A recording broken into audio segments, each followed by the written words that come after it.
Thank you.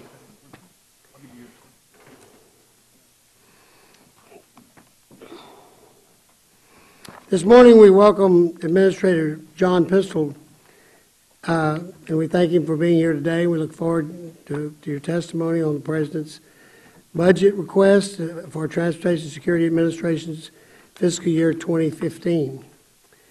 While the outcome of the investigation of the Malaysian airline flight HM370 is still inconclusive, we must accept it as a sobering reminder that our aviation sector remains a primary target for terrorists, and that threats to aviation security continue to evolve. They are more sophisticated and complex than ever, but it's imperative that the TSA address these threats and develop the right methods for combating them. However, budgetary reality means we cannot simply throw money at a problem. Even if we agree on this real threat to our security, we can't do it. We must be wise in the limited use of resources and apply these resources to activities that have real and measurable security impact.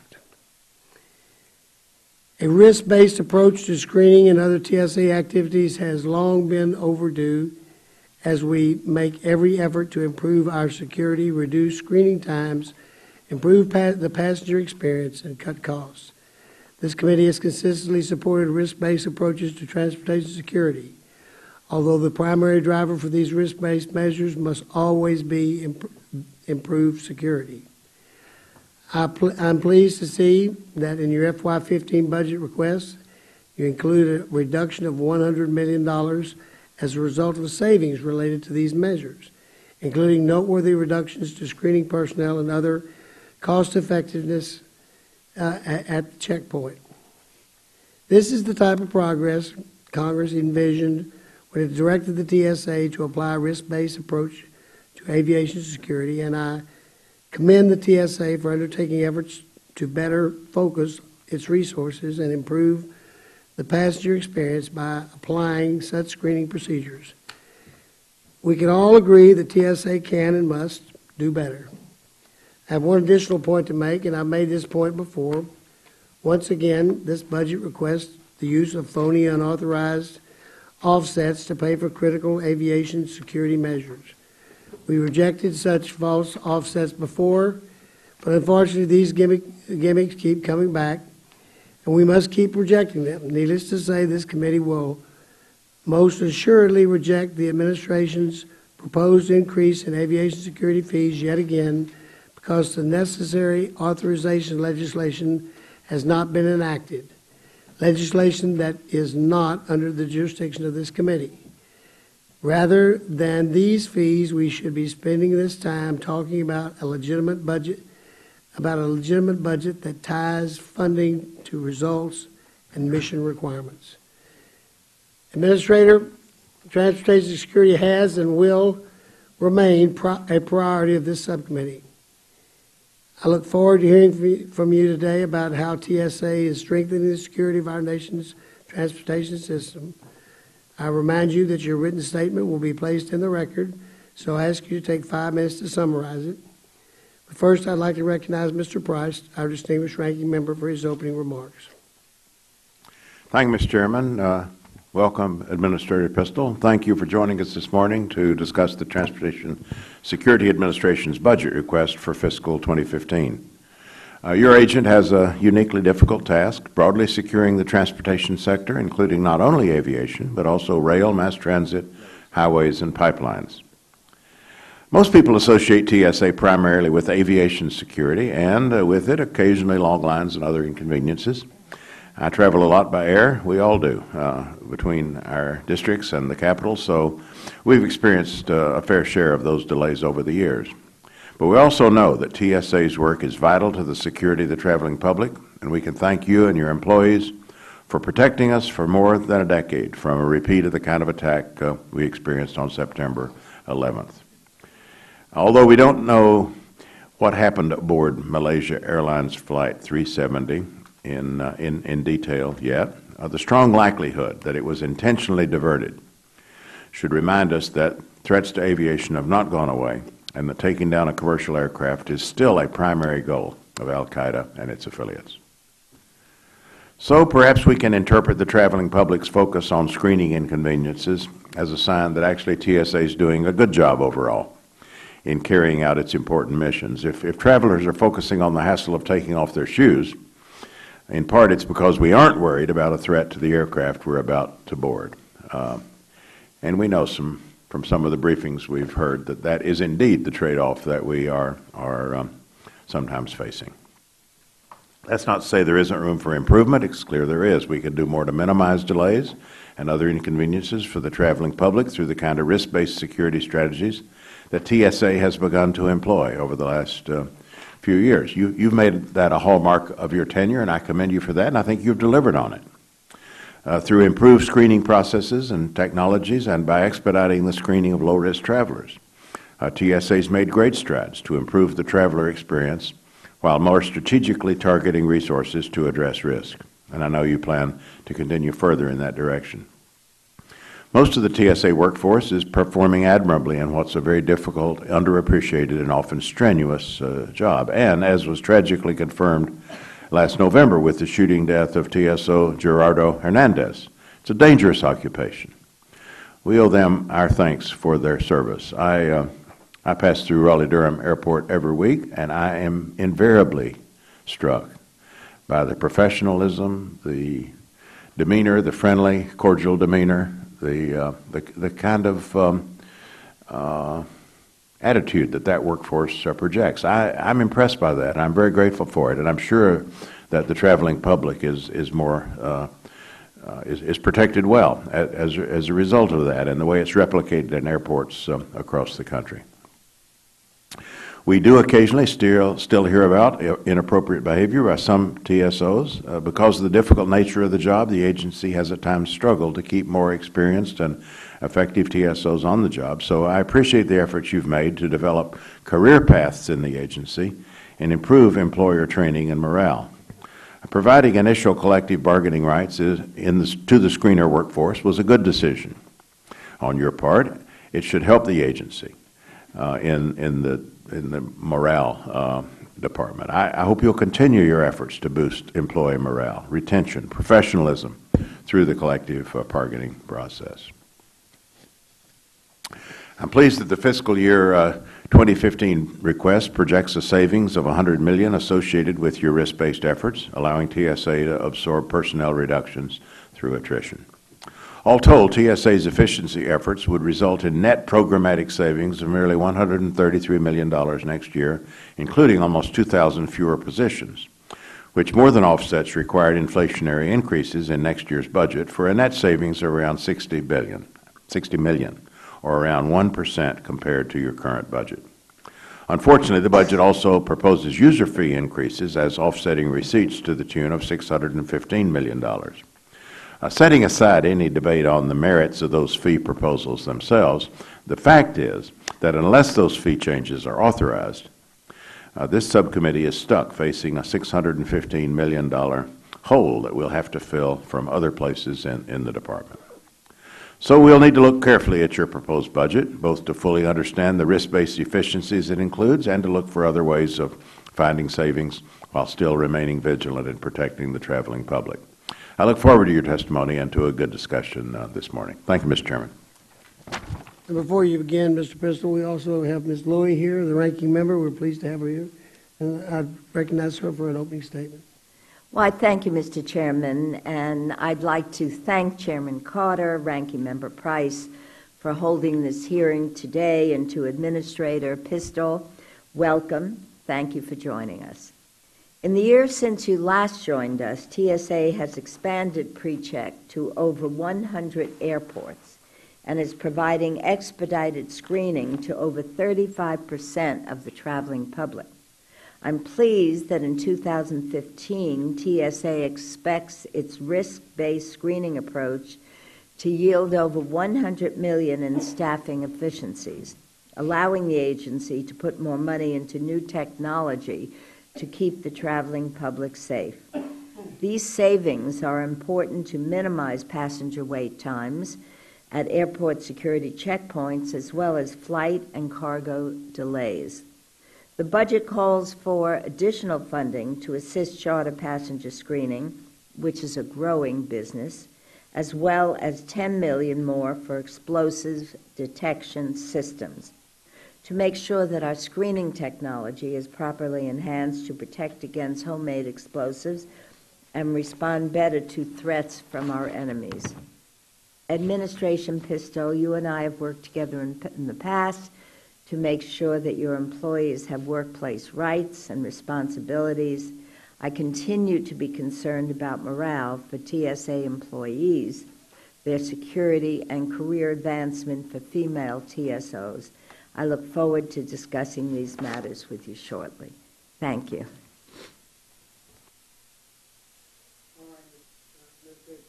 You're recognized for your statement. Well, good morning, Chairman Carter, Ranking Member Price, distinguished members of the subcommittee. I appreciate the opportunity to appear before you today to discuss the President's fiscal year 2015 budget request for the Transportation Security Administration.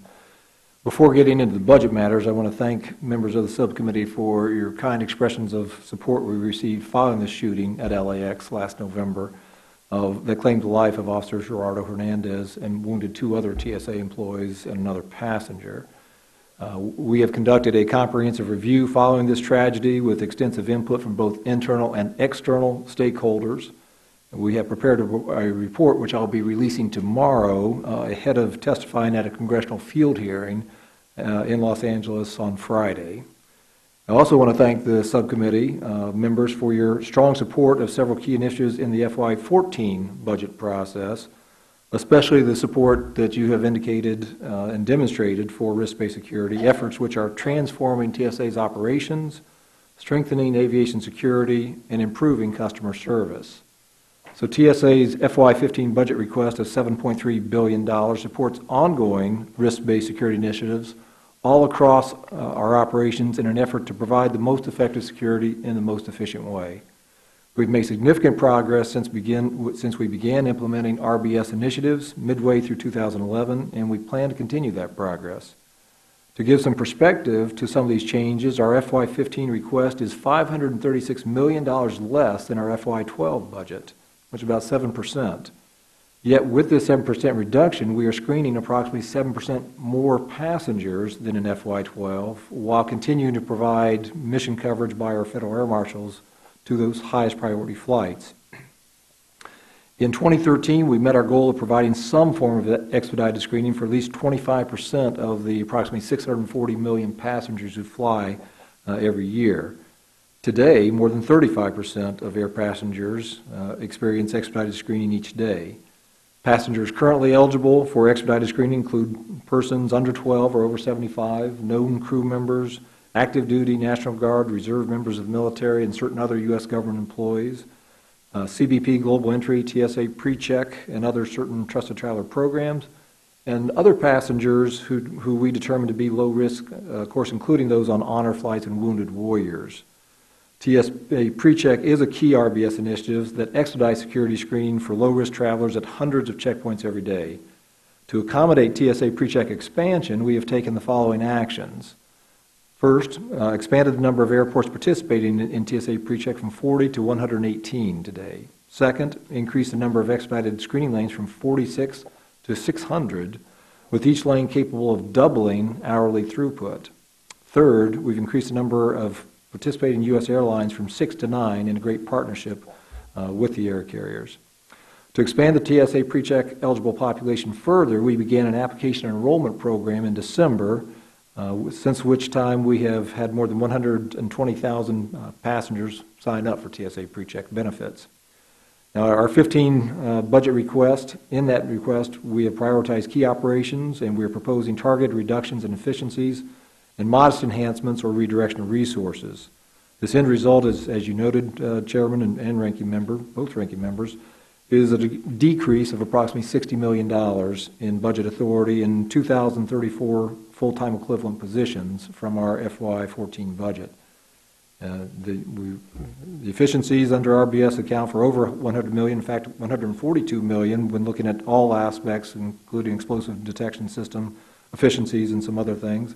And I'm sure the committee knows that the efficiencies we have realized are greater than that, including the President's 1% pay raise and retirement benefits, and about $40 million in other enhancements, all funded in our request. The Bipartisan Budget Act of 2013, signed into law December 26, requires TSA to continue staffing those airport exit lanes that staffed as of December 1st, 2013. At 2/3 of the nation's airports, exit lane access control functions are the responsibility of the airport operator. So TSA does that in about 150 of the 450 airports. The requirement for TSA to meet exit lane access control responsibility at selected airports is accommodated in the FY15 request at a cost of $93 million, which was previously planned as recurring annual savings. Our 15 budget request includes two proposals to increase offsets, as had been noted, $615 million through increasing the aviation passenger security fee from $5.60 to $6 per one-way trip, and the $420 million from continuing to collect the air carrier fee at current levels.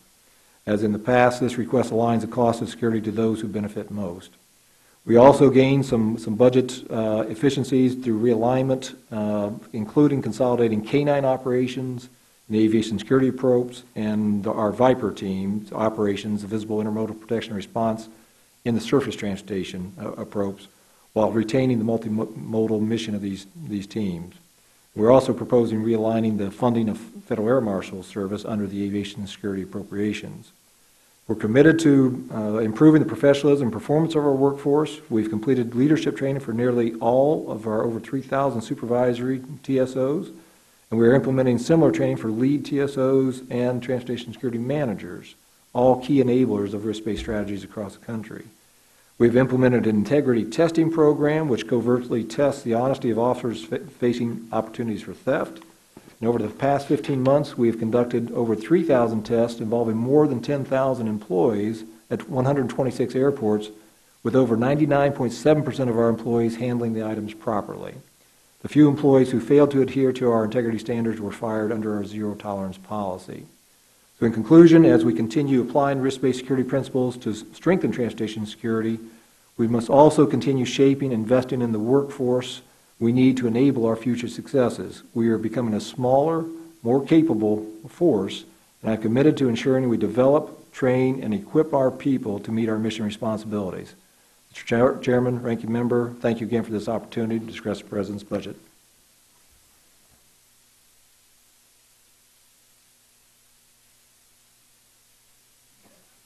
Administrator Pistole, as I mentioned in my opening remarks, I was pleased to see that your FY15 budget request includes a reduction of $100 million as a result of savings related to this risk-based security, as you were just stating.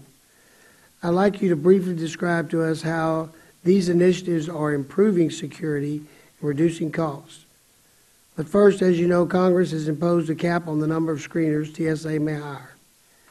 Do you think that by expanding risk-based security programs such as TSA PreCheck and use of advanced technologies, you can effectively reduce the number of federal screeners the TSA requires to screen passengers? Second, TSA's managed inclusion is being used with growing frequency to identify passengers for expedited screening, even when these passengers are not enrolled in PreCheck. How does TSA ensure that passengers selected for expedited screening through managed inclusion do not represent a threat to aviation security? How is TSA going to compel the typical traveler to enroll in a PreCheck program if there is a strong likelihood of him or her being able to utilize the program through managed inclusion? Well, thank you, Chairman Carter. The whole premise of risk-based security is that the vast majority, if not everybody, traveling every day, the 1 3/4 million people that we screen every day, are low risk, and so how can we differentiate between those people based on some pre-screening, based on information that they share or we already know about them, such as certain government employees. And so if we can expedite their physical screening, we can provide not only a more efficient operation. For example, a TSA PreCheck lane can accommodate upwards of 300 people an hour, vice that of a standard lane, which is perhaps half of that, 150 passengers an hour. So we become more efficient in terms of providing that same level of security because of that pre-screening we've been able to do through Secure Flight and through other means. So the notion is how we can expand that, and that's why we have expanded the number of lanes, as I mentioned, from 46 to over 600. Now, about half of those are open all the time. The checkpoints are open. The other half are only during the busiest times in the morning and afternoon, typically early morning, late afternoon. When it comes to managed inclusion, that's one of our ways that we can manage the queues. So if there is a TSA pre-check lane that is not being utilized, and there's a long line in a standard lane, then we use one of three or four criteria, or three or four criteria in combination in our layered defenses to invite people who have not signed up necessarily for TSA pre-check to go through the expedited screening. Those criteria include, one, knowing they're not on the terrorist watch list. So that's obviously a key enabler. Two, we have behavior detection officers who observe them and have not observed any suspicious behavior. And then three, we either have passenger screening canines, bomb-sniffing dogs, that are looking for our highest threat, that being a non-metallic IED that might be on a person, such as Abdul Muttalib on Christmas Day 2009. Or we have a higher random rate of explosive trace detection, basically the swabbing in the hands and accessible property getting onto a plane to, again, assess for that highest risk. So given those three or four criteria, then as both a queue management tool and a way of buying down risk and providing a more efficient operation, we do include that. Now, I mentioned that as we have more and more people sign up for TSA PreCheck, we will do a tapering of the managed inclusion, if we will, to cut back on that. So we want people who are signing up to get that premium service, if you will.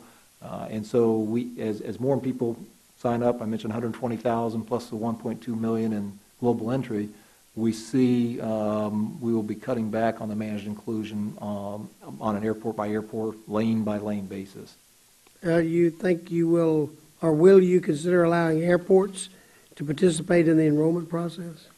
We have. We're still looking at a couple proposals from some consortiums that have come to us in response to a request for proposals last year, and airports in at least one of those proposals play a key role. And I've had conversations with several key leaders from the associations on that. We're still assessing that in terms of both the viability, which I think there's a lot of opportunities there, and the feasibility and the cost and all those issues, privacy issues, all those things. But that's something that we are still exploring. Mr. Price. Thank you, Mr. Chairman. Administrator, I want to ask you about deployable black boxes. The missing Malaysian Airlines flight jetliner has raised many questions relevant to several executive agencies, including TSA and the Department of Transportation. There's been a massive international search. So far turned up no trace of the plane. But even if we eventually find the plane, or some portion of the plane, many questions are going to remain until we have information that's containing in the flight data recorders or black boxes. Homeland Security angle in this record is clear. We need to know as soon as possible if there is a nexus to terrorism. Not only so that we can take any appropriate steps to strengthen TSA's security posture, but also to avoid taking any inexpensive, unnecessary steps if terrorism can be ruled out. But we all know recovering those black boxes and the data they track is no simple matter. The Malaysian Air flight reminds us of this. But nearly every major commercial air accident that's occurred over water or in remote areas has resulted in a costly and time-consuming recovery process. In many cases, including the planes that brought down the Twin Towers, the boxes are never recovered. And some recorders that are found are too damaged to yield high-quality data. However, there's a technology, automatic deployable flight recorders, that can address these kinds of vulnerabilities, ADFRs. In the event of an incident that threatens the physical integrity of the aircraft, the ADFR deploys away from the aircraft to prevent any damage to the recorded data. It lands safely near the aircraft wreckage or on land or in water. If it's in water, it floats. emits a radio locator signal. This isn't a new technology. It's been utilized on military aircraft for decades, and the potential benefits of its application to commercial aircraft have been known for some time. Some years ago, when I was chairman of this subcommittee, we directed TSA to test in concept the ability of ADFRs to improve rapid access to flight data following commercial aviation crashes, and also providing localization of downed aircraft and potential survivors. I've previously introduced bipartisan legislation along with Representative Jimmy Duncan, the SAFE Act, which would require the installation of a second backup set of deployable flight data and cockpit voice recorders on new commercial passenger aircraft, specifically those that are expected to operate over long distances, over ocean or remote location routes. This legislation also proposed a reimbursement mechanism for the security upgrade. So, Administrator, I raised this deployable recorder issue with Secretary Fox during a recent hearing, and he confirmed the FAA is currently evaluating this technology. I'd also like to hear from you about it. Although the deployable recorder testing conducted by TSA predates your tenure at TSA, I know you've reviewed the findings. I wonder what your assessment is as to the value this kind of technology could provide to TSA, focusing particularly on its aviation security mission. And then what interactions have you had with FAA in terms of evaluating the technology? FAA, of course, is where the primary jurisdiction lies here.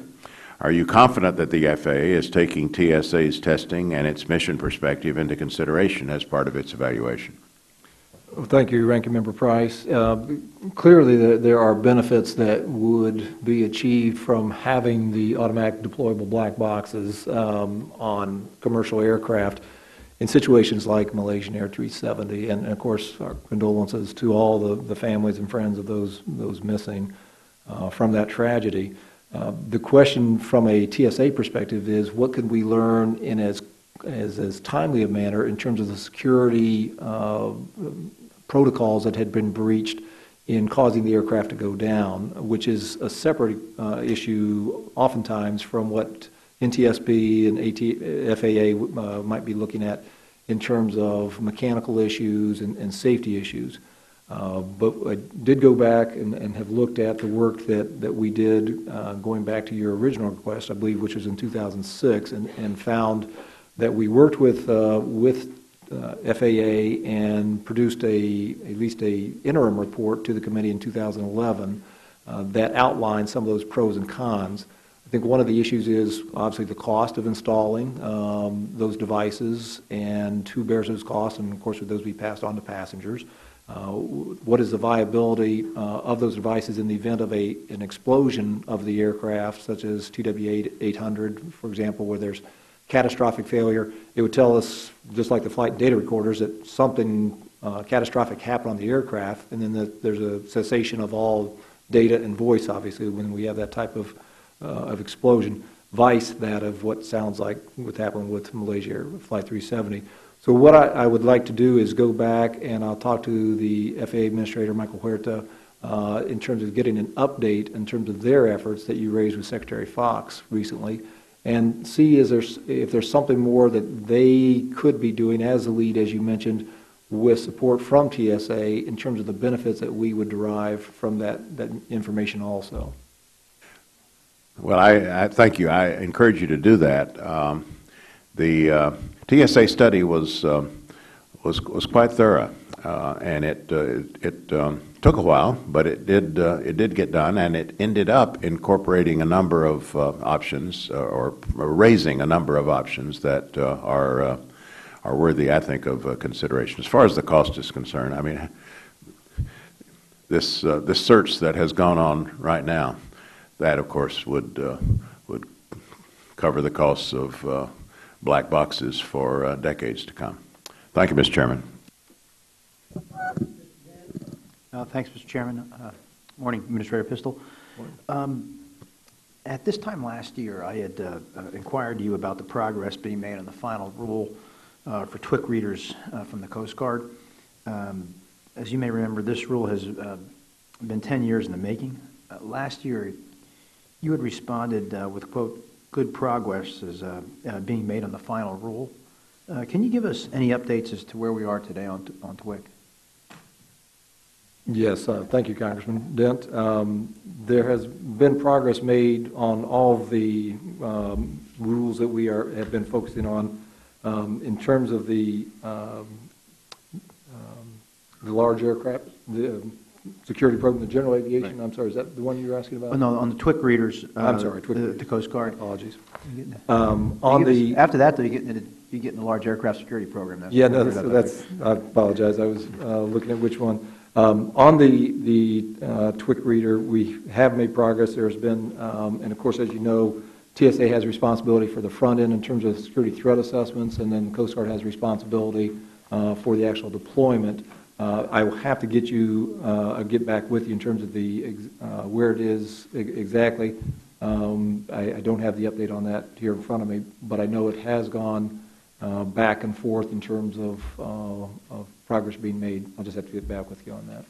Thank you. And one other quick question I wanted to talk to you about too is CFATS, chemical facilities, anti-terrorism standards. Where do we stand in terms of the inspections of those facilities? So that's largely a CBP responsibility that I'll be glad to take back. Excuse me, I apologize. I don't know why I asked that of you, but I should say that for CBP, but I wanted at least to get that out there. I'll save it for them. Another question I had too, as TSA works to keep the nation's aviation sector secure, there's been a working relationship with industry as they have both worked closely together since 9/11 to stay ahead of the latest threats that face our country. Obviously there needs to be a rigorous process to have the best technologies deployed. It also seems to me that TSA could learn a lot from some of our international partners as well as other stakeholders with global footprints to allow for complex solutions and alternative CONOPS for faster deployment of security technologies that can meet and exceed current and future requirements. Can you discuss with us what TSA is doing to work more effectively with industry to gain insight into its efforts and experiences abroad, and how these lessons could be shared and applied to the U.S.? Sure. Yeah, thank you, Congressman. We work with industry quite closely here in the U.S., obviously, to have the latest technology deployed at the best price. And so to that, just under that umbrella, we engage with industry both in regular meetings, both small businesses and others, and also obviously with the major providers to help to buy down risk through the latest deployments of, say, next generation devices, whether it's for example, advanced technology X-ray, AT2 X-ray, or advanced imaging technology, the body scanners, with the next tier of detection capabilities. Our international partners actually look to us as leaders globally in terms of the R&D that U.S. companies in particular have done, along with some investments by U.S. taxpayers through our budget and the S&T budget of DHS, to develop the best technology at the best prices. So what we're seeing globally, for example, to detect, again, the highest risk, the non-metallic IED, we're seeing more and more countries acquire the advanced imaging technology that will help detect that where a walk-through metal detector will not. We also work through a number of different international fora to look at what other countries are doing, not only in technology, but, for example, of course, what the Israelis do with behavior detection and interview techniques and things. So we have a good program to do that, and I think we are seeing some good benefits of that in our deployment of next-generation explosive detection systems, checking for explosives in check bags, and as I mentioned, AT2 X-ray and AIT next generation. Real quickly, too, you started to talk about large aircraft security program. A few years back, we had a problem, as you remember, with some of the folks in Alaska and elsewhere who had concerns with some of the rules. Can you give us an update on that program? Yes, so that was originally published for comment in October 2008, and we got extensive comment from industry, as you know, a lot of good input. We have a supplemental notice of proposed rulemaking that we are working within the department to get out sometime this year. that addresses those industry concerns, that it was frankly overbroad and too costly. And so I'm hopeful, given a lot of the contingencies that are beyond TSA, that we will have that SNPRM out later this year. Well, I appreciate that. It's been a long time, and a lot of folks are very concerned about that issue. So thank you. Ms. Lowy? Thank you very much. 2 weeks ago, I brought up issues facing female TSOs to Secretary Johnson.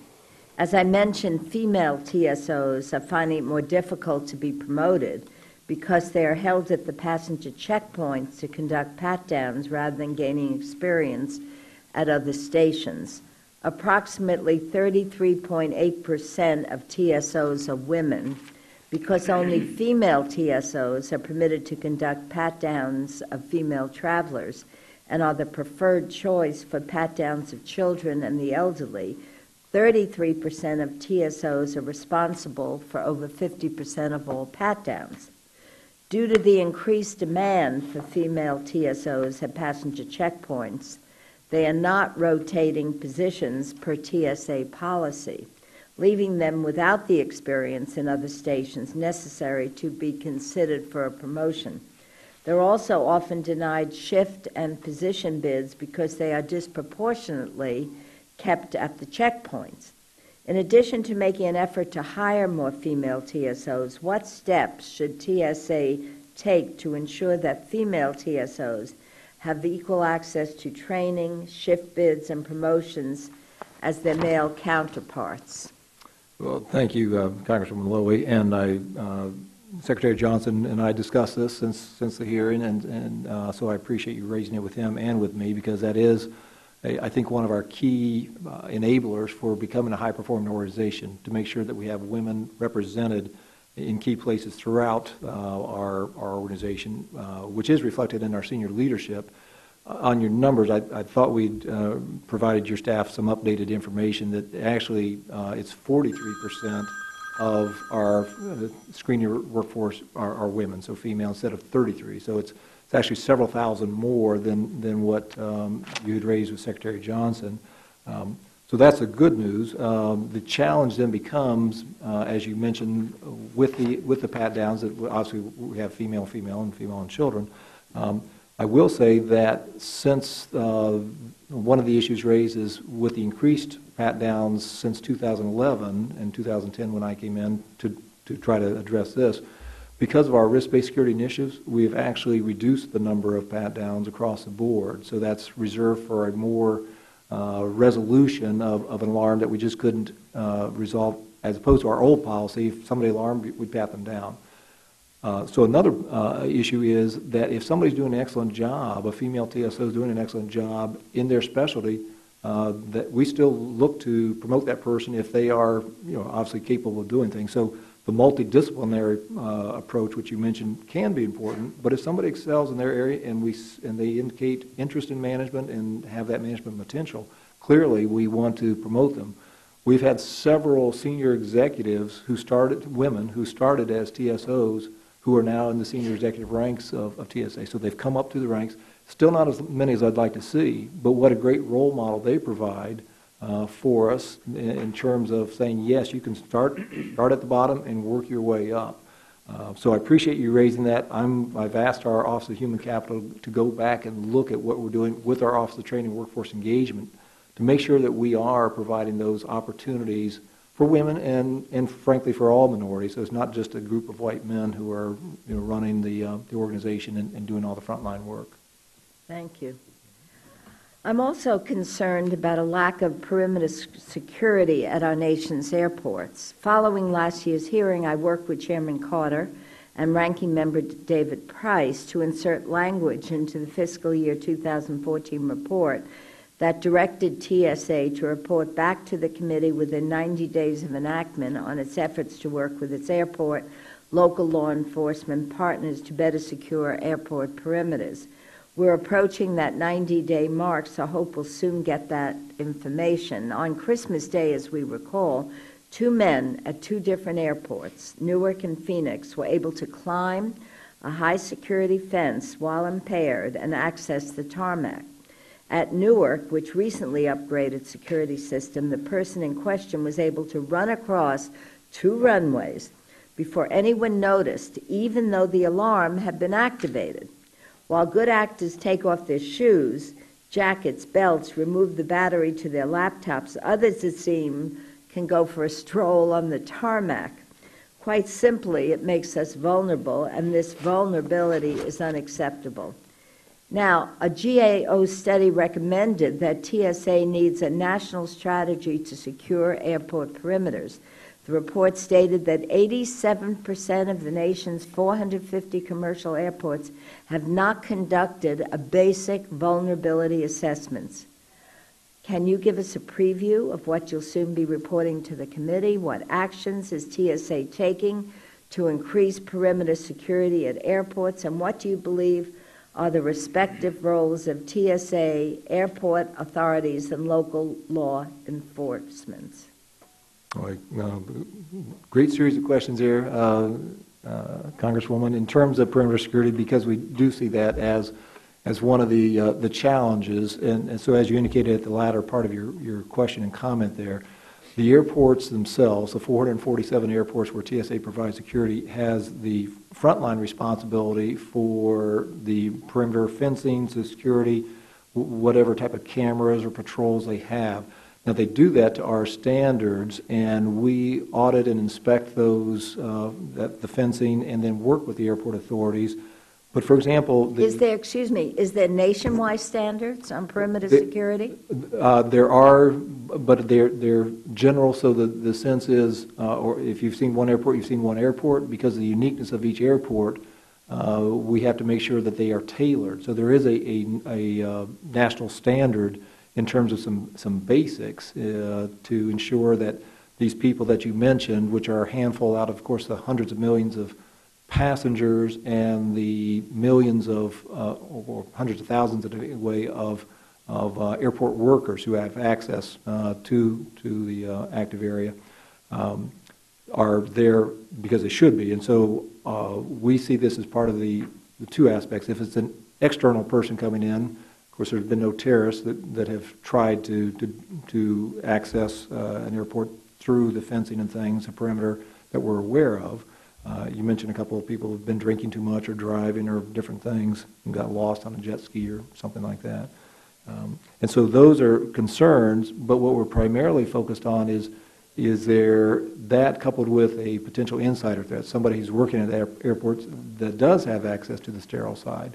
So we work with the FBI to do what we call joint vulnerability assessments at the major airports. And we do those on a routine basis. Obviously, if there's a breach of perimeter security, such as the ones you mentioned, we will follow up immediately with the airport authority to address that. And there's a well-known case from a southeast airport a few years ago where a young man got on plane, in the wheel well of a plane, and then as on approach to Boston Logan, his body dropped out. Yeah, but if I may, Mr. Chairman, just in conclusion, do you need a carrot and stick approach? Do you need national standards? Rather than making it casually, let's check the airport. Oh, no. Yeah, so it is both a carrot and stick approach. Do you need specific standards so you can direct them to make improvements? So we have those standards. The question is, how much do we do in partnership with the airport authority, or how much do we do it basically through regulation? So we try to do it in partnership as much as we can, but clearly if there is an airport that we've inspected and their standards or fence isn't up to speed, they have trees overhanging the fence which people could climb over, then that's something that we can take enforcement action on. So we do have that authority, and we exercise that authority but we try to do it first and foremost in a partnership to say, here are the things that we've assessed, and here's the actions you need to take. If you don't do it by a date certain, then we will follow up through some type of enforcement action. Thank you, Mr. Chairman. Mr. Fleshman. Thank you, Mr. Chairman. Good morning, Administrator Pistole. Thank you for being with us today, sir. Mr. Administrator, you've stated in the past that the Aviation Security Advisory Committee plays a vital role in helping TSA continuously enhance our ability to ensure the security to the traveling public. Clearly, providing for a formalized means for TSA to continue to seek and receive stakeholder input is critical to effective governing and improving aviation security methods, equipment, and procedures. Last June, TSA announced a renewal of the charter for the Aviation Security Advisory Committee and requests for applicants ahead of ASAC's last meeting on July 22nd, sir. What is the status of the charter and TSA's plans to solicit stakeholder input through ASAC? Yeah, thank you, Congressman. And the ASAC, I've actually met with the existing members 3 times since the LAX shooting on November 1, so on November 7th, January 8th, and then just this past Friday, to solicit input from them on an informal basis, since they're not formally chartered, which is something the new secretary is ready to issue letters of invitation. With the transition of secretary, with Secretary Napolitano leaving and Secretary Johnson going through the process, he obviously wanted to have input as to who would be on this committee. And so, as I understand, they are ready to issue letters of invitation, some of whom will be existing members. But be that as it may, I did have those members in addition to some other stakeholders to give us input as to officer safety and security at airports as a response to the LAX shooting. So I think when this report comes out tomorrow, hopefully the feedback that you will hear from external stakeholders has been positive in terms of the engagement process. Thank you, sir. A follow-up question. Mr. Administrator, with the most recent concern around the Olympics of explosives diagnosed as toothpaste, TSA temporarily banned liquids, aerosols, gels, and powders from carry-on luggage. I think it's imperative that the latest technology be deployed to detect such threats at the passenger checkpoint and to be able to do it in an expedited fashion without slowing down travel. What, sir, is the status of TSA and the European Union in developing a common screening of such items in carry-on luggage, and why hasn't this been implemented yet, sir?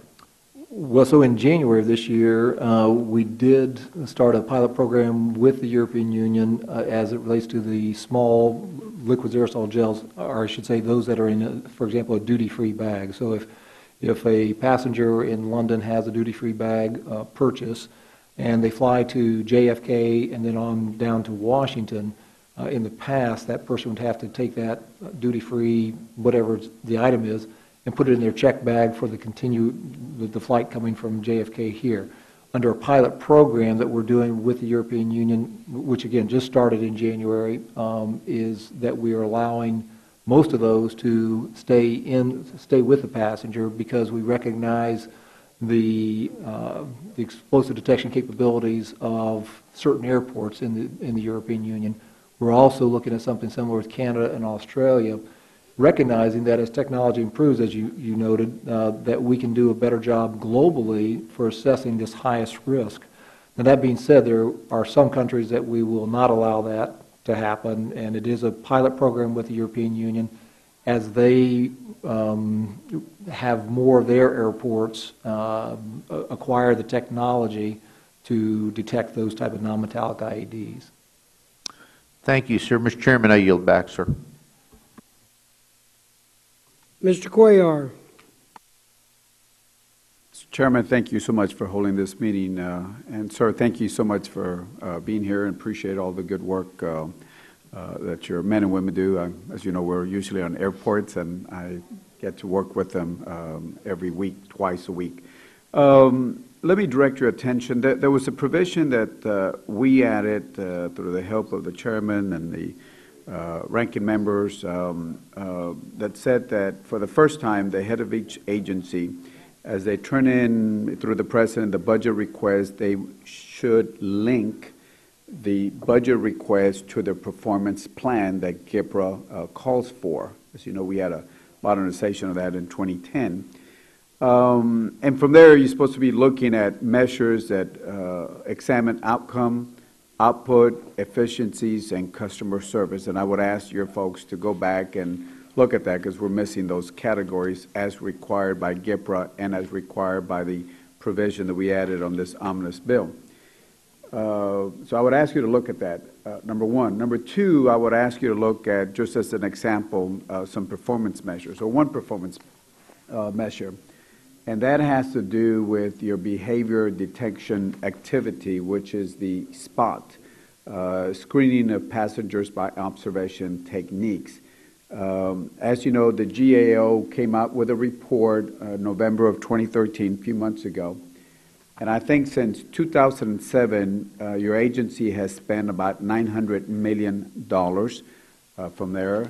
I think there was a New York Times article that came out 2 days ago, a couple of days ago, that also questioned the work that you're doing. And I know behavior observation techniques are something that are needed.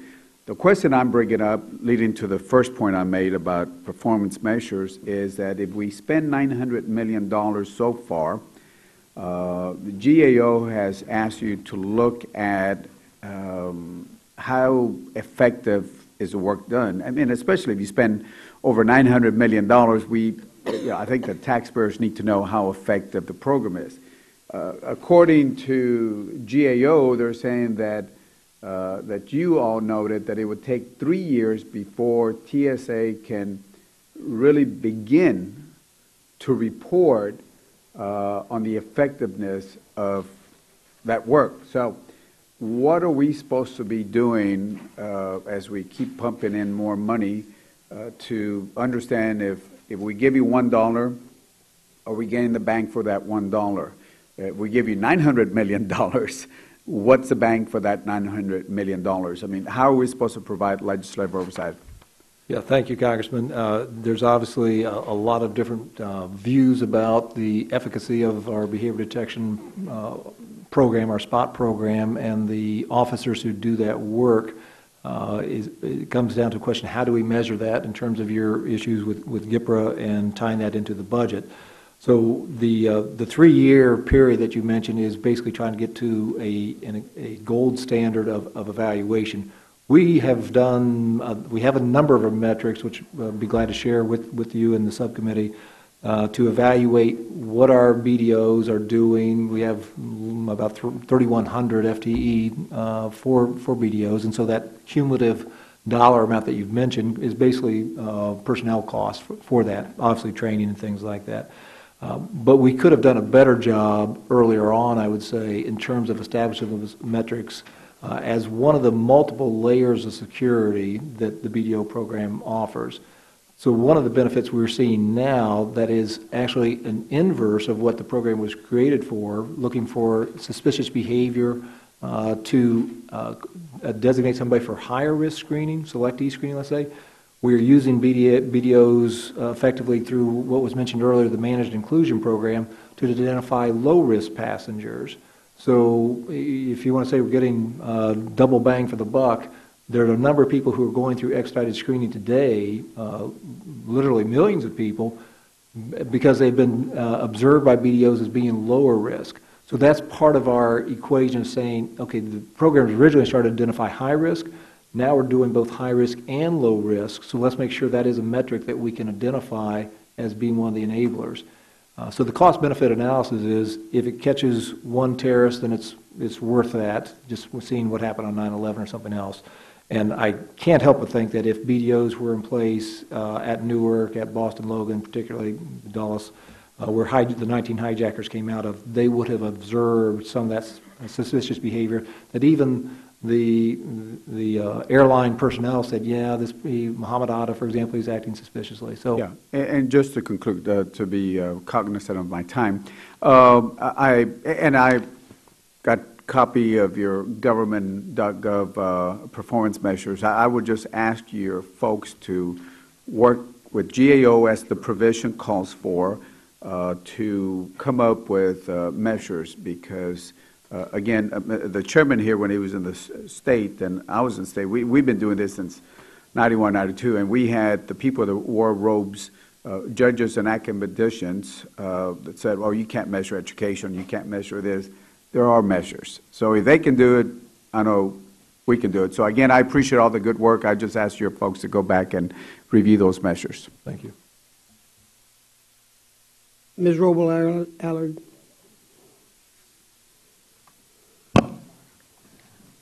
Administrator Pistole, I want to go back to the incident at LAX when Mr. Hernandez was killed, because I think it raised a number of troubling questions about the security at our nation's airports.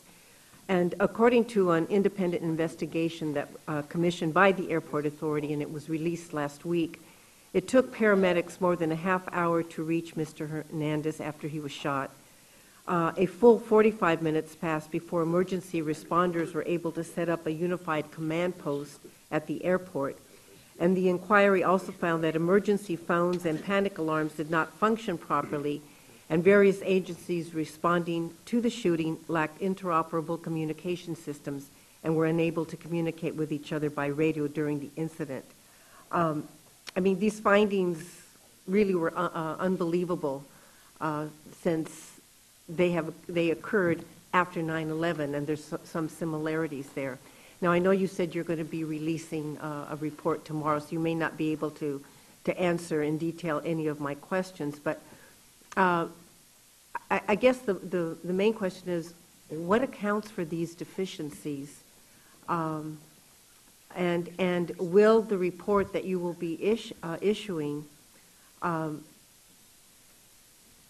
have new policies that will be implemented that can ensure the traveling public at LAX and other airports that there are going to be adequate and effective emergency plans in place, and that the authorities and first responders will be fully prepared to quickly respond to a tragedy such as that at LAX?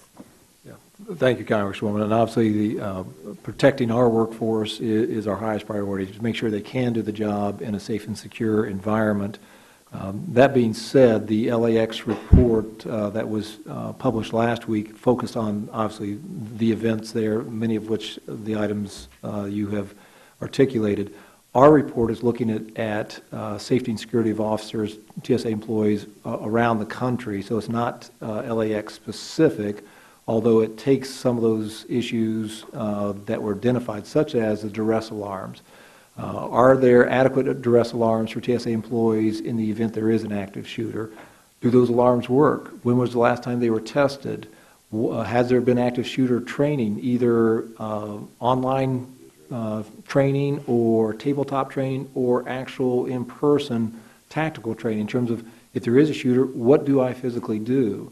And so part of that for TSA employees is the training that we have required for all TSA employees to be completed actually by the end of this next week, and we are almost all the way there, is that they need to know what to do. So it's basically run, hide, fight. So the idea that they should be engaging a shooter unless they are an armed law enforcement officer, no. The idea is just frankly get out of the kill zone. So and some of our officers, many of our officers at LAX have been trained 3 weeks prior, and so they responded accordingly as the shooting took place.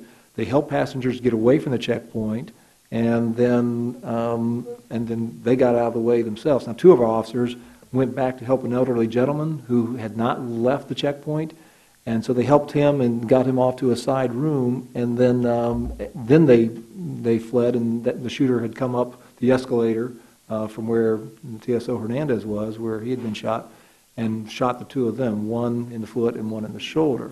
So they were actually trying to help a passenger when they could have and fled. Then whose responsibility is it then to address the issues about paramedics taking half hour, 45 minutes before emergency responders, all these things that I listed? If you're not looking specifically into these deficiencies, then whose responsibility is it to make sure that they're addressed? So we looked into the airport police response as opposed to the emergency responders, for example, fire and medical, EMTs and things, which the LAX report addressed in some measure.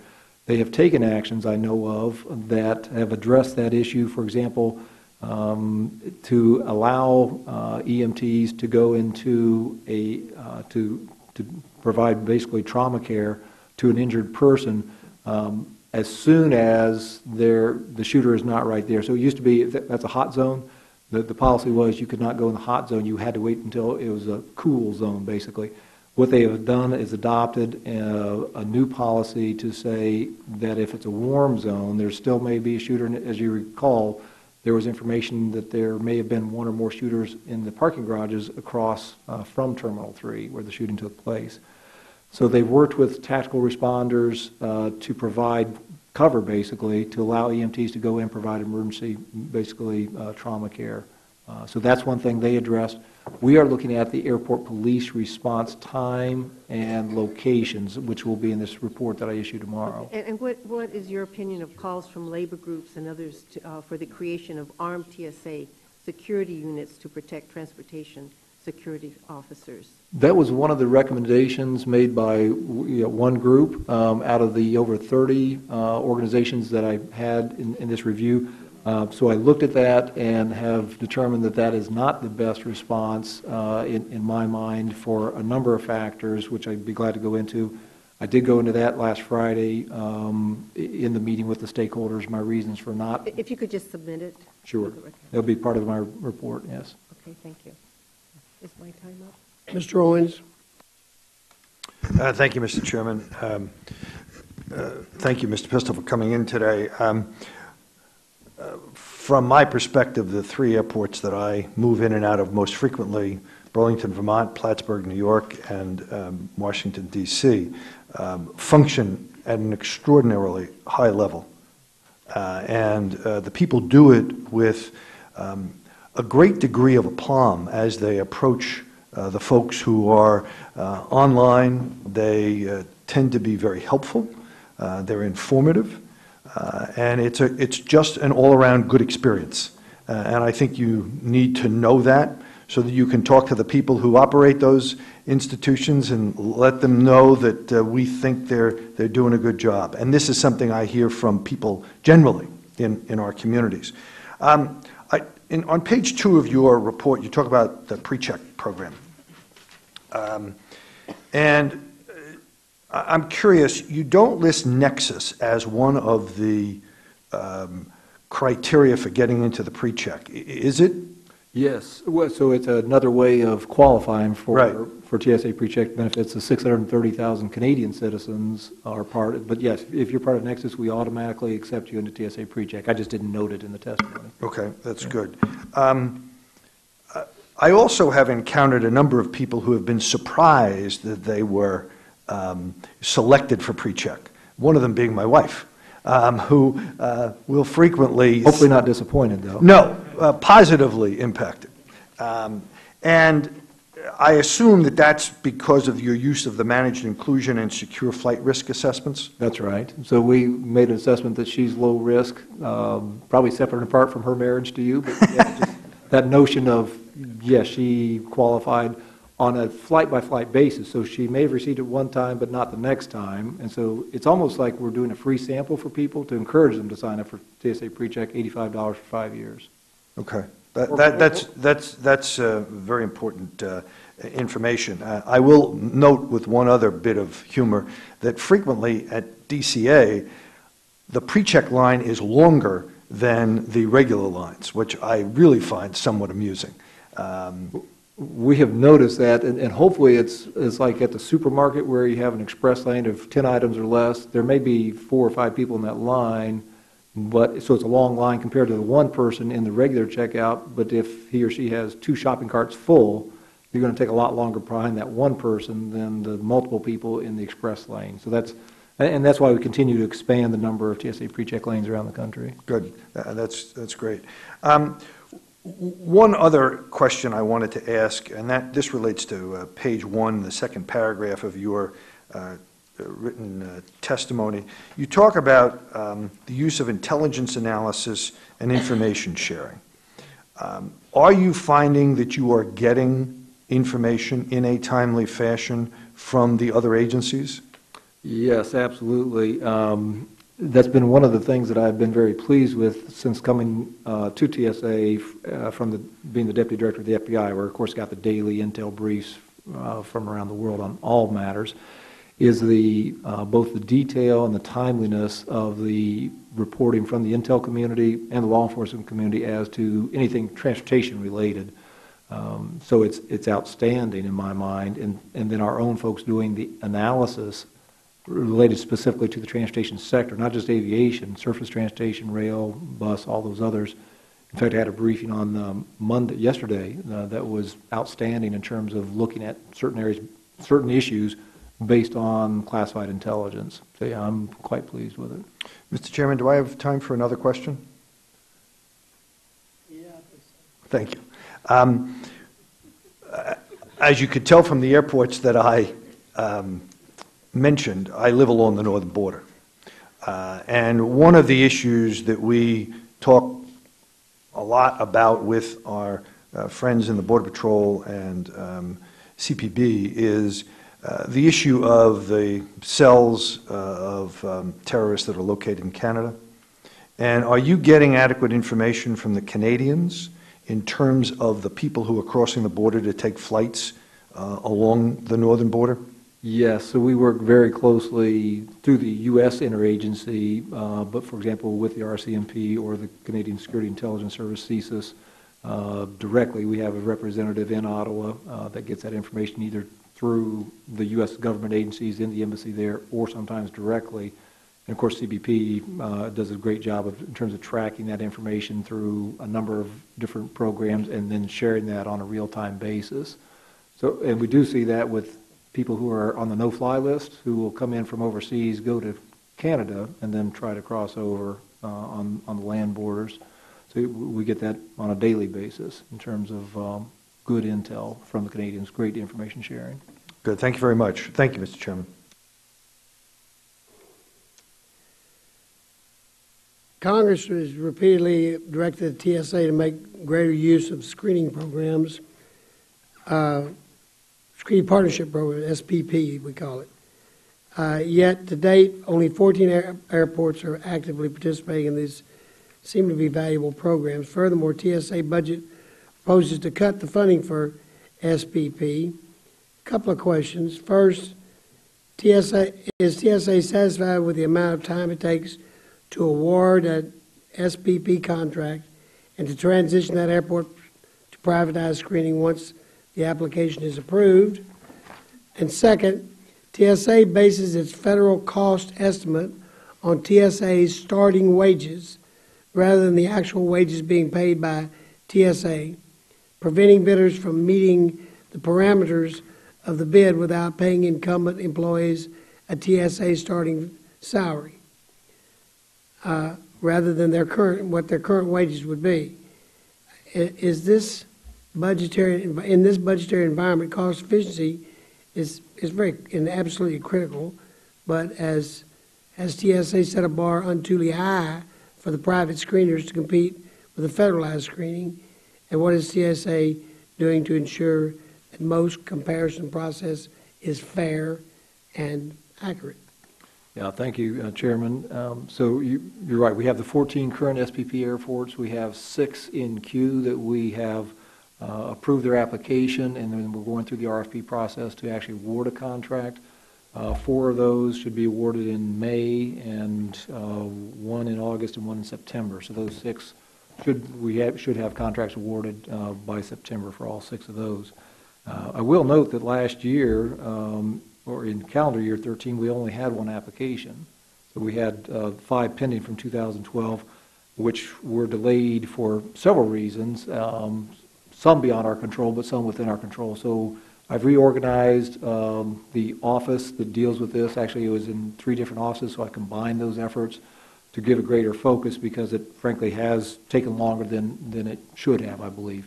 Now, given the joint statement from you and the Senate for the FY PROPS in terms of having an independent study done to assess the costs involved, the estimate that we use, we made a decision to not hold off on awarding any contracts until that study was done, because that probably won't be done until the end of the year.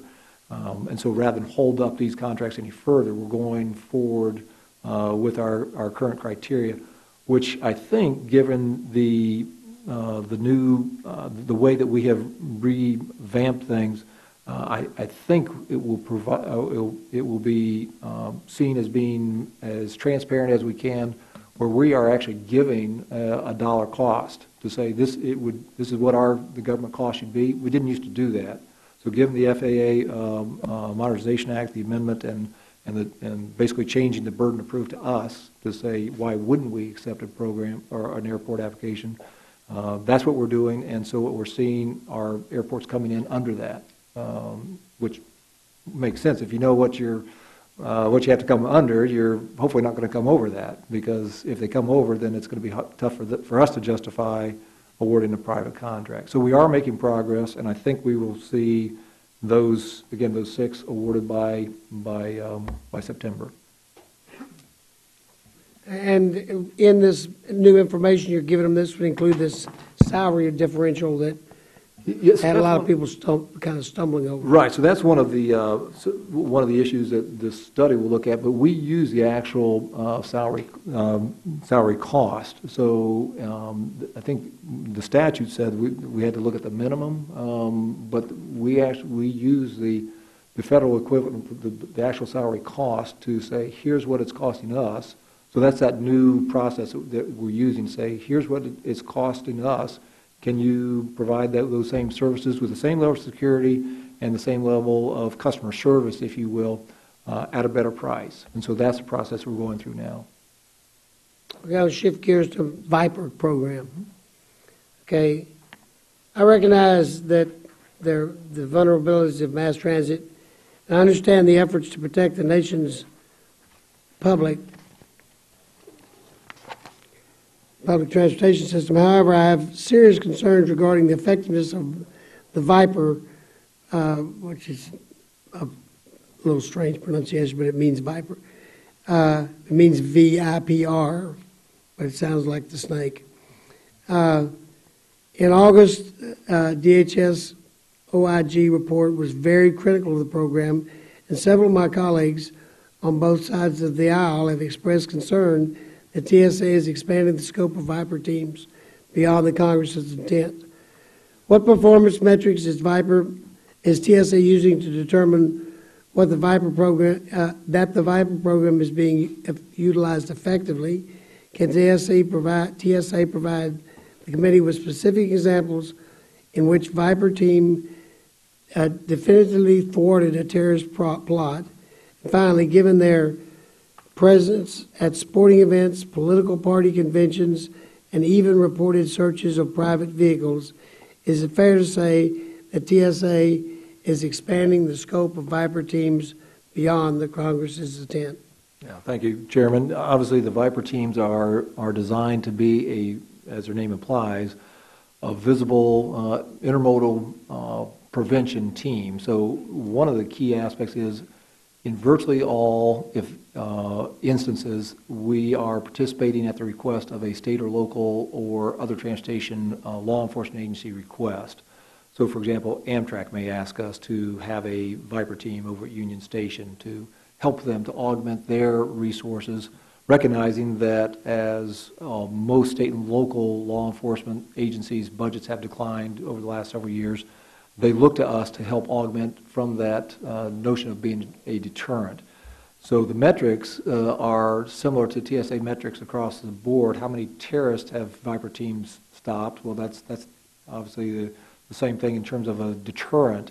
We don't know how many putative terrorists have come up to a train station, or perhaps if at LAX, if there had been a Viper team outside Terminal 3 on November 1st at 9:30 in the morning, perhaps the shooter would have gone on maybe to another terminal or something else. But anytime we can push off a terrorist to another time, place, or location, that gives the rest of the law enforcement and, frankly, the intel community opportunities to identify and disrupt. So it is seen as a way of deterring activity. Sometimes there will be arrests made because somebody does something in front of the local or state police, but those are the ones doing the arrest, not the Viper teams. And so they're comprised of canines, armed officers, federal air marshals, perhaps behavior detection officers, and those transportation security officers who may be able to do explosive trace detection. So it is something that we have taken a reduction this year. We're actually, in 15 budget, we're reducing the number of teams from 37 to 33, and it's something that we will constantly evaluate for our return on investment. There have been some high-profile matters other members of Congress raised 2 years ago, going back to, I think it was the fall of 2011 and perhaps even the spring of 2011, 3 years ago, where Viper teams probably exceeded their mandate, and so we assessed that and said, no, that's beyond what we should be doing. Let's stay here in this area and not wander off into other areas because we can. So we did rein those activities in and try to keep it focused on, from a risk-based approach, where might terrorists be looking and how do we buy down that risk. So you basically eliminated the traffic stops and the vehicle searches. Yes. Just a curiosity, I'm going to take a little extra time. Well, something Mr. Price raised on the deplorable black boxes and the cost of these searches. These things cost millions and millions of dollars.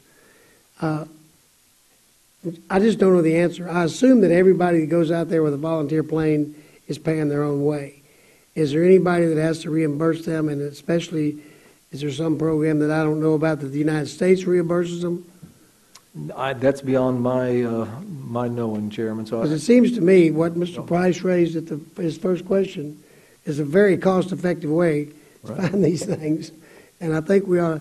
If Malaysia's having to pay back all the money that's being spent in this search, they'll be broke. Yeah, I don't know the details on that. I spoke with my counterpart in Kuala Lumpur last week just to get an update and to, again, offer any assistance that we could or other U.S. government agencies if they were needing that, and he was very appreciative. But my understanding is that each country is covering the cost of their own. Okay, that's all. Just curious about that. Thank you, Mr. Chairman.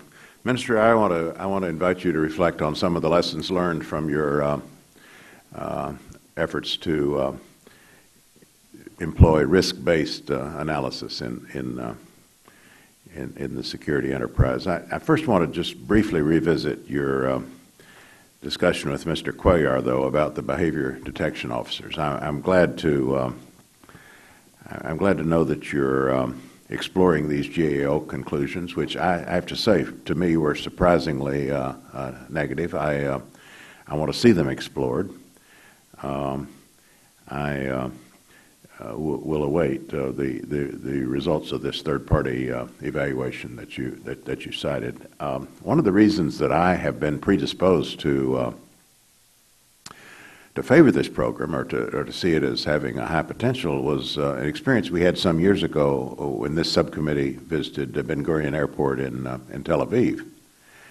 And as you know, the behavioral detection methodology, I think, was most fully developed there, or certainly that's been a place where it's been extensively utilized, and the Israelis really swear by it. I wonder if you could just reflect on that. Do you think the SPOT program really differs significantly from the Israeli program? And are those differences related to the GAO criticism? So you think GAO, I guess the question with the GAO analysis is how much of this would apply to almost any behavioral detection program? How much of it is specific to the way it's been executed at TSA in this country? Do you have any thoughts on that? Yeah, thank you, Ranking Member. So a couple issues. There's over 800,000 state and local police officers and sheriff deputies around the country, every one of whom has either had formal or informal behavior detection officer training. I mean, it's a survival skill in the street. If you're a street cop, you need to be able to size somebody up and make a judgment and take appropriate action. And so the question is, how do you quantify or qualify that in terms of metrics, and how does that affect their mission, which is a difficult proposition. You're right that the Israelis at Tel Aviv, at Ben Gurion, were the first ones and foremost in terms of using this in the airport environment. So now the one tactic that they use is profiling, racial, ethnic, gender profiling. And they're very upfront about that, which of course we can't do here. So their behavior detection is predicated on the fact that if you are a young Palestinian Muslim male, let's say 23 years old, you're going to spend considerably more time than a 75-year-old Jewish woman Israeli citizen, because they have made a risk-based decision that the young male, is a much more likely terrorist than the woman.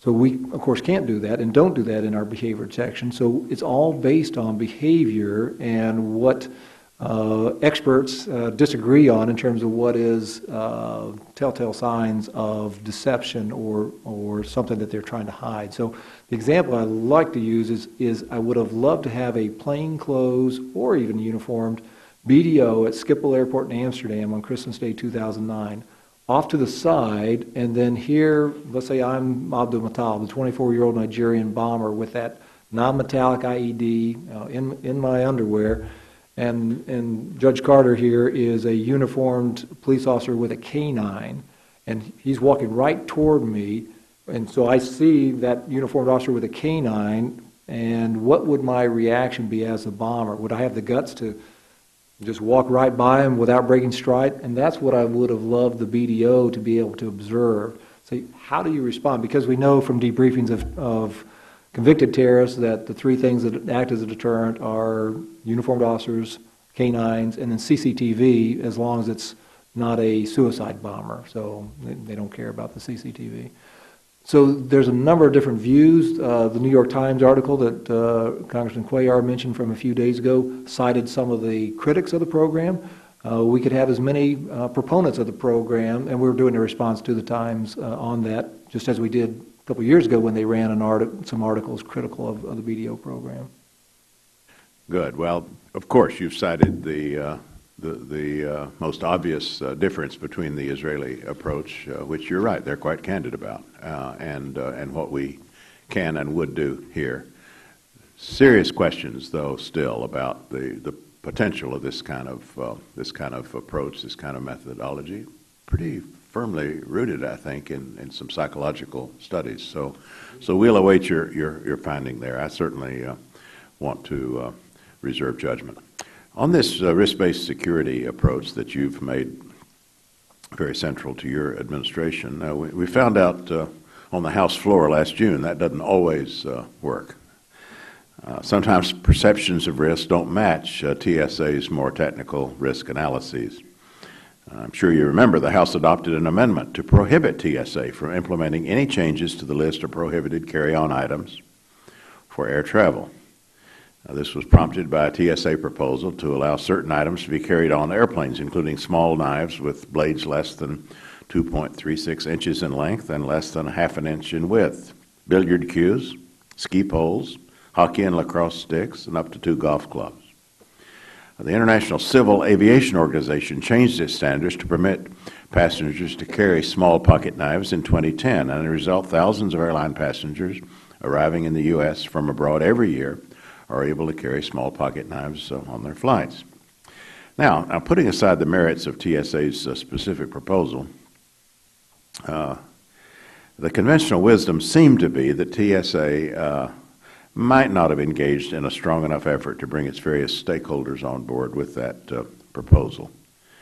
Is that a fair diagnosis, or at least a partial diagnosis of what went wrong with this plan? I mean, is this just as part of the territory here, or does it come with the territory? Are there things you might have done just in thinking about this in retrospect?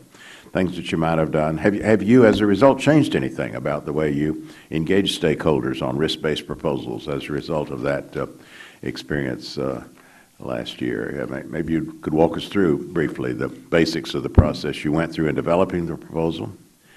And do you still believe in making changes of this sort to the prohibited items list? You think it'd be beneficial to your efforts in aviation security?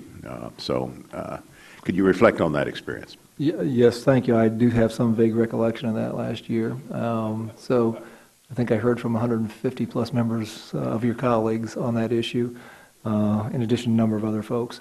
Yeah, so that was clearly a risk-based decision in terms of trying to focus TSA efforts on what we assess as being the highest risk. Again, that is the non-metallic IED that can be catastrophic to an aircraft.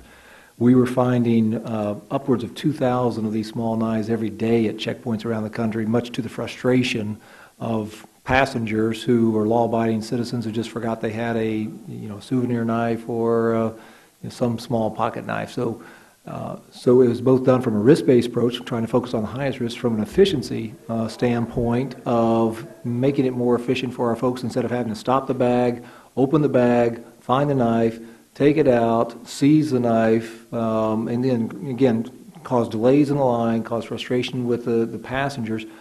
From a risk-based approach, we know that since 9/11, because of all the other layers of security, it is highly unlikely that there would be a repeat of 9/11 using knives or things like that to try to take over an aircraft based on all numbers of different things, hardened cockpit doors, trained crew, passengers who would respond, as we saw on Flight 93 on 9/11.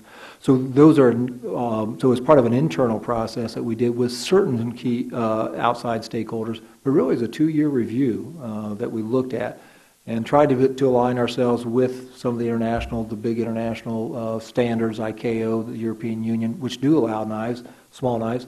So you're right, a passenger coming from Europe can bring a small knife to the U.S., we're going to seize it.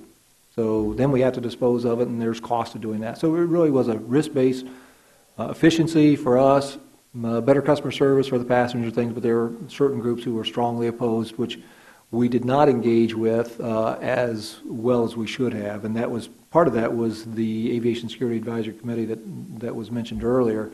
And so since that time, as I mentioned with the LAX shooting, we've engaged that group, even though there's not a formal charter for the group now, 3 times since that shooting. And so I want to get their input. I just don't want that to be something where it's dispositive that somebody else is making decisions as opposed to TSA and me as the administrator of TSA. I'm the one who is responsible for making those decisions. I want that input. So in retrospect, clearly, I could have done a better job of soliciting that input and vetting those considerations much more broadly. Again, we did do a considerable amount of vetting, but obviously could have done more. Well, thank you. Thank you, Mr. Chairman. Mr. Culberson. Thank you, Mr. Chairman. Mr. Pistole, I wanted to ask if I could about a requirement that the Congress passed in the 9/11 Act of 2007 that is a mandatory requirement that the TSA, quoting the statute, and this is in Section 1204 of Title VI, that the TSA shall, quote, shall develop a program to facilitate the tracking of motor carrier shipments of security-sensitive materials and to equip vehicles that are used in such shipments with technology that allows for frequent communication, vehicle position, location tracking, and a feature that allows the drivers to broadcast an emergency signal. And that, of course, has now been over 6 years since that law has passed. The subcommittee has been concerned and we've talked about this before, and the TSA's inability to, failure to move forward with this program. And the committee in February 2012 submitted questions for the record, Mr. Pistole, to the TSA asking when and how you're going to move forward with this obviously urgent program, because it allows the TSA to keep track of and identify, God forbid that tragedy in the Malaysian airliner had been, what if the plane had actually been hijacked and flown somewhere and repainted, and you could have a situation where a truck carrying a load of explosive material that on the roads of the United States just disappear, show up in a populated city. I always remember as a boy growing up in Houston, a truckload of anhydrous ammonia went over a freeway overpass and exploded and killed a whole lot of folks. You've got dangerous cargoes moving on the road, and this law was put in place so you would keep track of them. And yet, in response to a question for the record by this subcommittee in February 2012, TSA replied that you were going to intended to commit $3 million in incremental funding to the ongoing FedTrack R&D initiative, in 2012 and 13. But as far as the committee knows, as far as I know, none of that $3 million in funding has been applied, and the R&D program is at a standstill. So I would first ask Mr. Pistole, does the TSA intend to honor the written commitment that you made to Chairman Carter, to Mr. Price and the subcommittee in its response to the QFR dated February 2012? Yes, Congressman, and thanks for that question. Because you're right, it is an area that potentially can be a significant issue when there is something bad, either by intent and design or by accident that happens. And the question is, how can we best work with industry to prevent that? And so the details of that have, I will have to get back in terms of where the actual the timing of those issues are. I know that the multiple layers of security that we have in aviation are obviously not as focused on surface, but for example, the hazmat endorsement for all commercial driver's license that we require and do a security threat assessment on, that helps in terms of identifying if there is a potential threat that a terrorist would try to exploit one of those hazmat loads. But it doesn't address, I think, your broader question of simply the tracking where those loads are. Now, we do that with the rail industry, and have worked very closely with the rail industry to limit, for example, just within a mile of here at the Capitol several years ago, there were those type of those toxic inhalation hazard cars that were being parked overnight. And so in working with industry, we just had them move those away from the Capitol to buy down risk as it relates to this. You're working on it and just not sure what... Yeah, so we're working on it, and we are trying to apply risk... You're not sure when you're going to get it brought to fruition? I don't have that off the top of my head. So okay. Now, remember, the law said when it passed, not later than 6 months after August 3rd, 2007, you shall have the program in place. I will look into that, Congressman. That's something I haven't been tracking. So, if I could also ask, if you could, thank you very much. You'll need to get that please back to the chairman and the committee in writing. We're also, of course, concerned about the lack of a central tracking system and therefore the lack of real-time visibility into the nationwide movement of trucks that are carrying hazardous material. And wanted to ask you, sir, if you could, to tell us, short of essentially shutting down the entire nationwide system of Tier 1 highway security-sensitive material after a security instance, what are the tools do you have at your disposal to deal with the aftermath of a security incident involving a truck carrying anhydrous ammonia or some other deadly chemical? So, Congressman, as you know, that goes way beyond TSA's responsibility or authority in terms of trying to prevent bad things like that from happening. Once it happens, and there's multiple agencies of the government that would be involved, our focus is on the intelligence ahead of time. Is there any terrorist intent to do something with these hazmat loads? Do they have the means, the motive, the opportunity? And so that's why we do those security threat assessments on the drivers. The vehicle loads, obviously, is something that we look at with industry to say, do you have the ability, you industry, to know precisely where all these hazmat loads are at any given time, similar to what FedEx or UPS does in tracking packages around the world, or Amazon or... Right. This is an area you're not in particular familiar with. That's correct. Okay. So you will get back to the chairman in detail, and I know you will in response to these questions, and then if you could also please describe for the chairman and Mr. Price and the committee the TSA's plan for how you're going to implement this really vital the Research and Development Initiative and TSA's fiscal year 14 funding intentions. I will take that on this program. I really appreciate it. I had a couple other, Mr. Chairman, forgive me for running late, but okay, go ahead. Quickly, if I could, sir, I want to bring to your attention, following up Mr. Price's question, thank you, Mr. Chairman, that the director of Israeli security, airport security, for looks like 7 years, Isaac Yeffet has said that came out in the GSA report that Mr. Price mentioned, and I know Mr. Cuellar asked you about as well, said that essentially the behavioral techniques that you're using are a little better than chance in rooting out terrorists. Mr. Yeffet, who is their security director for El Al Airlines, actually described the behavior techniques, detection techniques at U.S. airports that TSA is using as worthless. Said they're just absolutely worthless. So it's a real concern. And why we don't bring in the Israelis in a more visible and active way to recreate the. I always remember I got on the subcommittee back when we first started, and they described to us at the time it's like an onion. You get closer to the aircraft, you have to penetrate these various layers of the onion, and they focus on, as Mr. Yeffert said, and I just want to pass this on to you, sir, and talk to you, and if I could, he said that the Americans do it worse basically than amateurs, but we don't hire the right people and we don't train them very well.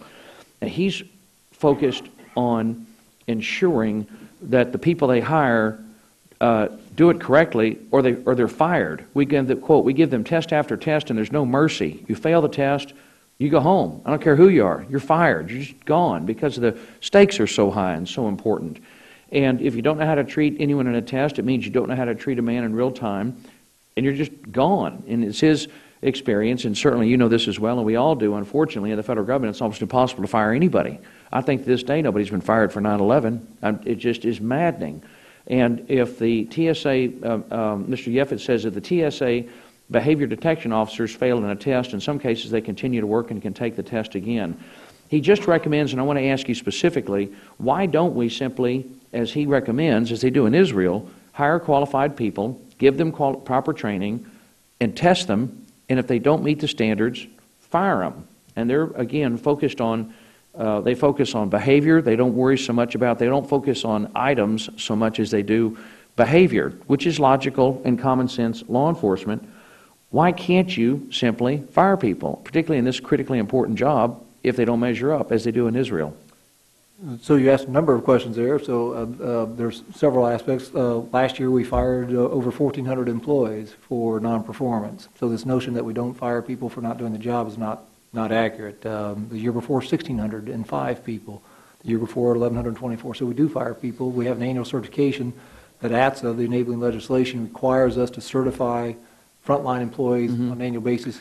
Were they fired for their failure to be able to correctly identify behavior, or to failure to protect the security of the aircraft? Failure to perform their duties as we require. So the issue in terms of the behavior detection program, I would have to go back and check. I'm not aware of anybody specifically being fired because they did not identify a high-risk passenger, because we know from 9/11. Or fail their tests in identifying such folks. Well, and so that's why I'll have to go back and look at, to peel back the onion more on that number. I will say that DHS S&T did a study several years ago that found the use of behavior detection was 8 to 9 times more effective than random. And so the whole Israeli program, as we were talking about earlier, is based on or predicated on being able to profile. So if that's not what he says. It's just behavior, and they ask questions. They ask questions designed to flip people's switches. Well, true, but they're basing who they talk to. Again, if they see a 75-year-old Jewish woman, Israeli citizen, they're not going to ask the same questions as that 23-year-old Arab Muslim male. So there's different questions of who they're. So it's all predicated on. The Jewish lady's not going to react the same way to the same question they may ask somebody else. What they're doing is looking for behavior. That's right. My point is they are using techniques or things that we are not authorized to use. So sure, they can be profiled. But you need to also please show me the law that prohibits us from doing so. Okay. They've never been able to do that, by the way. In all the years I've been in this committee, Mr. Chairman, I've never been able. I've asked repeatedly, and none of y'all have ever been able to show me the law that prohibits us profiling from doing what the Israelis do, and that's behavioral based. They're very upfront about saying they are profiling based on those two scenarios I gave you, which my reading of the Constitution and law says we are precluded from doing that. So if you have something that says we can, be glad to have that dialogue. But no, I'm just asking you to show me the law that says you can't use the techniques the Israelis use. Well, that's profiling. Well, that's profiling. So yeah, but I mean, I don't know. But I'm not asking you to profile. I'm asking you to just use what, in terms of behavioral, the observation. They ask questions. They watch for reactions. It was Israeli Ben Gurion experts who helped us develop the program initially. If that helps answer your question. Sure. This is a great Cummings, article. will you yield just a moment? Yes, sir. The Israeli civil liberties are not the same as ours. For instance, it's my understanding that Israeli snipers may shoot someone who has not fired a weapon. Oh, yeah, that's not what I'm displayed suggesting. one, and quite a few other things. So it's a different. We're dealing with a different constitution and a different set of Bill of Rights. Sure, and I want to stress, you're exactly right, Mr. Chairman. That's not what I'm suggesting. I'm just asking, first of all, that the Israelis have a higher standard of performance for their law enforcement officers than we do. And he's suggesting, and I'd like to offer this for the record, Mr. Chairman, I know that Mr. Price, everyone in the committee would benefit from this article. Mr. Yeffet says, don't eliminate the program, just hire qualified people and test them. And if they don't measure up, fire them. That's all. Got it. Mr. Chairman, let me just say, in terms, may I? Sure, please. Yield? I think the administrator is absolutely correct in his accounting of the way the Israelis themselves describe their program. It is profiling, and it is profiling that I think under our Constitution, under our judicial precedents, would simply be prohibited. Now, the question is, are there aspects of the Israeli program that go beyond that we can utilize? That's what I'm driving at. Good. That's what I'm driving at. Yeah, and again, we use some of their techniques that aren't based on profiling in terms of developing the BDO program. Yeah. What sort of things can we do here? Right. And I still haven't seen the statutes that sort of put the fence around what we can and can't do. If you could provide that to the committee, and I'd love to have this for the record, if I could, Mr. Chairman. Thank you for the extra time. Well, enter this to the record. We'll try to get a copy to everybody as you requested. Thank you. All right, I guess we've got a few more people. Ms. Robo-Allen? Administrator Pistole, the Screening Partnership Program, as I understand it, is a pre-9/11 model of security that allows airports to contract with private companies to screen travelers at security checkpoints. In the past, you've testified that in many cases, private contractors are actually more expensive than government employees, and that there's no evidence of private contractors providing a higher level of service or security than government employees. I believe that you continue to monitor private screener performance at SPP airports. Based on your ongoing analysis, have your views in any way changed on the use of and the cost effectiveness of private screeners instead of trained TSA personnel to protect the traveling public? Yeah, thank you, Congresswoman. Yes, historically, the privatized airports over the last several years have been anywhere from 3 to 9% more expensive than the federal workforce. That being said, I think competition and some of these new standards where we're actually publishing our costs will help drive those costs down. So it remains to be seen what the future costs will be. We do assessments of those 14 airports in terms of their detection capabilities and in their customer service through several different programs that we have, which we could go into some detail if you'd like. And generally, they fall within the same median of our airports in terms of detection capabilities, so security effectiveness, and passenger customer service, if you will. So it has been a cost driver, particularly. Now, the more and more SPP airports there are, it drives up our administrative costs for TSA because we have to have more contract people, people to oversee those contracts and everything. And especially as more and more companies may become involved, as opposed to one company so you have the U.S. government, then you have one company doing everything.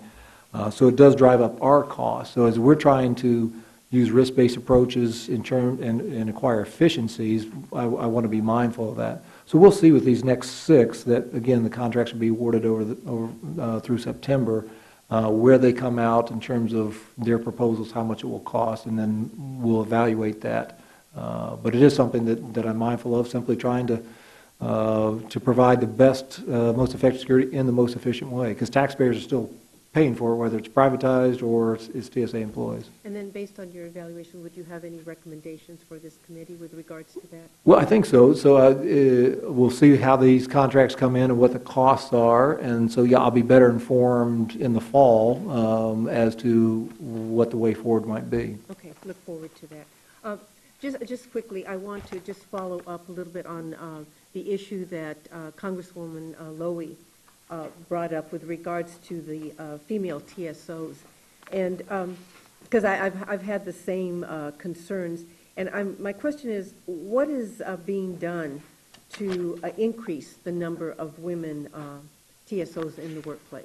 Yeah, so we're doing several things, Congresswoman, to try to both attract and retain women as security officers because of their critical need in carrying out the function.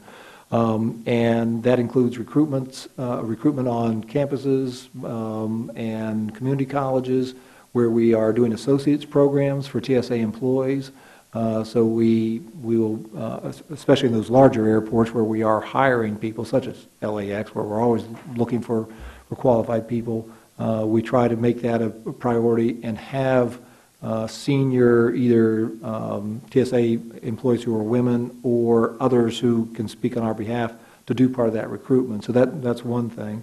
Another is to try to work with them in terms of scheduling. So as you know, we have a number of part-time employees, and it may be that a female security officer would have the opportunity to go from part-time to full-time more readily than her male counterpart because of the greater need.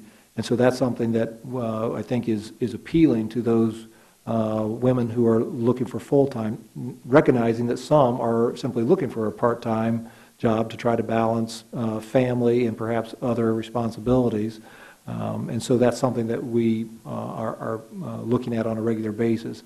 But I will say it is a challenge. And so even with 43% of the screening workforce is women, I obviously would like to get that higher, and we keep focusing on that.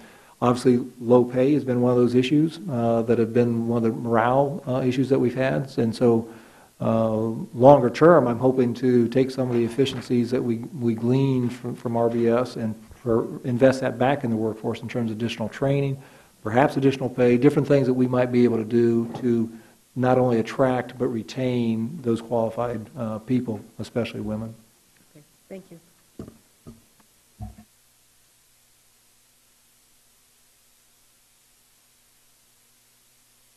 All right.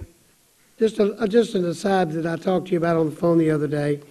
The CBP is making strides with regards to the expansion of global entry by establishing a robust public-private partnership relationship between public and private at some of our busiest ports of entry down on our southern border. I'm wondering, we talked about it a little bit briefly, to start thinking about the concept of TSA and maybe the SPP program in certain venues, in certain places, establishing a public-private partnership, or think outside the box in other areas. One of the things that Mr. Culberson mentioned about tracking trucks. I visited a private business that insures cargo, and they track trucks, buses, not buses, trucks, trains, and ships all over the world. As long as they got that one sealed cargo, they know where that thing is, and they got a board that looks like something that would be in the basement of the Pentagon that's got dots on it, and those dots move all around the world, and they're keeping track of it because they got to pay for it. Okay, that it might be that there's a relevance to a public-private partnership with someone who's doing business like that to track dangerous cargo as under contract basis with the TSA. That kind of thinking might be a lot of solutions as we work towards the future, because industry is fairly robust in this country, and they come up with good ideas, as you're well aware. I'd like to make one set of closing remarks, please. Administrator Pistole, thanks for being here today. We appreciate it. And you answer our questions very effectively. We appreciate it. When we conclude this hearing, I want to remember that last November, Transportation Security Officer Gerardo J. I. Hernandez was killed in a fatal shooting at Los Angeles International Airport. This tragedy was a great loss for DHS community, and particularly the TSA. It also serves as a sobering reminder that the sacrifices made every day by the men and women, there are sacrifices made by the men and women of Homeland Security. At great risk, we secure our homeland, and we honor their dedication by offering our gratitude and support. On a final note, this subcommittee wants to recognize Mr. David Nicholson for his public service. Since March 2005, Mr. Nicholson has served as TSA's Chief Financial Officer. In that position, he has been responsible for the financial operations at TSA, including operations at more than 450 airports. David has served in a variety of positions in the department and for nearly 20 years. He serves in the U.S. Coast Guard, attaining the rank of Rear Admiral, while spending most of his time in the Pacific, Bering Sea, Caribbean, East Coast, and Northeast Atlantic. David, we've been told that this is your last subcommittee hearing. We wish you our sincerest congratulations, and we thank you for your service to our nation. Thank you.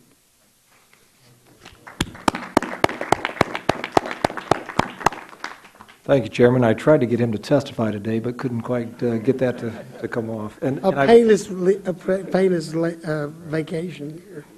Good for you.